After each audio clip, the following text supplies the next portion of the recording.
शरीर शुद्धि, विचार शुद्धि और भाव शुद्धि, क्या उसके बिना ध्यान असंभव है। नमस्कार दोस्तों, स्वागत है आपका हमारे चैनल पर नए विचार के साथ में। यह लिया गया है ओशो की किताब ध्यान सूत्र से, समयक रूपांतरण से, छठे प्रवचन से लिया गया है। पेज नंबर 107 से लेके पेज नंबर 108 से लिया गया है।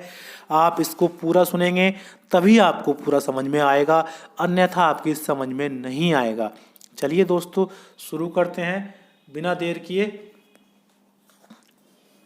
नहीं, उसके बिना भी ध्यान संभव है, लेकिन बहुत कम लोगों को संभव है।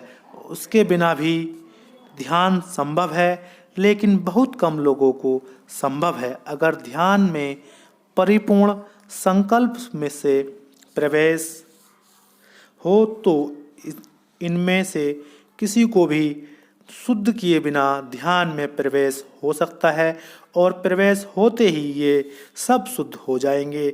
लेकिन अगर यह संभव ना हो, इतना संकल्प जुटाना आसान ना हो, बहुत मुश्किल है इतना संकल्प जुटाना, तो फिर क्रम से इनको शुद्ध करना पड़ेगा।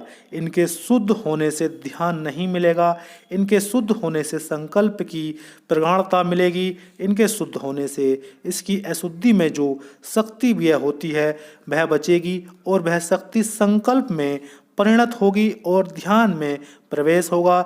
यह सहयोगी है, अनिवार्य नहीं। तो जिनको भी संभव ना मालूम पड़े कि ध्यान में सीधा प्रवेश हो सकता है, उसके लिए अनिवार्य है, अन्यथा उनका ध्यान में प्रवेश ही नहीं हो सकेगा। लेकिन अनिवार्य इसलिए नहीं है कि अगर किसी में बहुत प्रगाढ़ संकल्प हो तो एक क्षण में भी बिना कुछ किए ध्यान में प्रवेश हो सकता है। एक क्षण में भी अगर कोई अपने पूरे प्राणों को इकट्ठा पुकारे और कूद जाए तो कोई वजह नहीं कि उसे कोई रोकने को है, कोई रोकने को नहीं, कोई अशुद्धि रोकने को नहीं। लेकिन उतने पुरुषार्थ को पुकारना कम लोगों का सौभाग्य है, उतने साहस को जुटा लेना कम लोगों का सौभाग्य है। उतना साहस वे ही लोग उठा सकते हैं। जैसे मैं एक कहानी कहूँ, एक आदमी था, उसने सोचा कि दुनिया का अंत जरूर कहीं होगा, तो वह खोजने निकला। वह दुनिया का अंत खोजने निकला, वह गया, पता चला हजारों मील चलना पड़ा और लोगों से पूछता रहा कि मुझे दुनिया का अंत खोजना है। आखिर में एक मंदिर आया और उस मंदिर के वहाँ लिखा था हियर एंड्स द वर्ल्ड। वहाँ एक तख्ती लगी थी, उस पर लिखा था यहाँ दुनिया समाप्त होती है। वह बहुत घबरा गया। तख्ती आ गई, थोड़ी ही दूर में दुनिया समाप्त होती है। नीचे तख्ती के लिखा था आगे मत जाना, लेकिन उसके दुनिया का अंत देखना था। उसे दुनिया का अंत देखना था। वह आगे गया, थोड़े ही फासले पर जाकर दुनिया समाप्त हो जाती थी। एक किनारा था और नीचे गड्ढा था अनंत। उसने जरा ही आंख की और उसके प्राण कांप गए। वह लौट कर भागा, वह पीछे लौट कर भी नहीं देख सकता। वहाँ अनंत गड्ढे थे, छोटे गड्ढे खड्डे देख कर वो घबरा गया। अनंत दुनिया का अंत था, खड्ड अंतिम था, और फिर उस खड्ड के नीचे कुछ भी नहीं था। उसने देखा और वह भाग गया।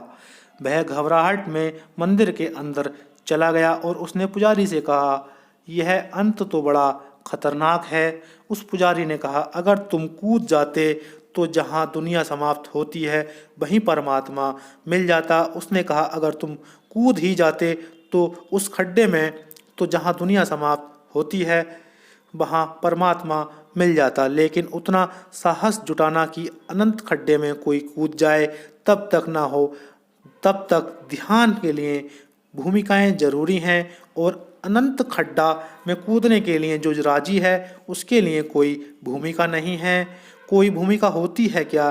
कोई भूमिका नहीं है। इसलिए इन भूमिकाओं को हम बहिरंग साधन हैं, ये बाहर के साधन हैं, थोड़ी सहायता देंगे। साहस जिसमें हो वह सीधा कूद जाए, ना साहस हो सीढ़ियों का उपयोग करे, यह स्मरण रखे। ये प्रश्न इतने ही आज चर्चा के हो सकेंगे, फिर कुछ शेष होंगे, उन पर कल हम विचार करेंगे। दोस्तों आप बताइएगा आपको कैसा लगा ये विचार, और नए सुन रहे हैं तो चैनल को सब्सक्राइब करके जरूर जाइए। धन्यवाद।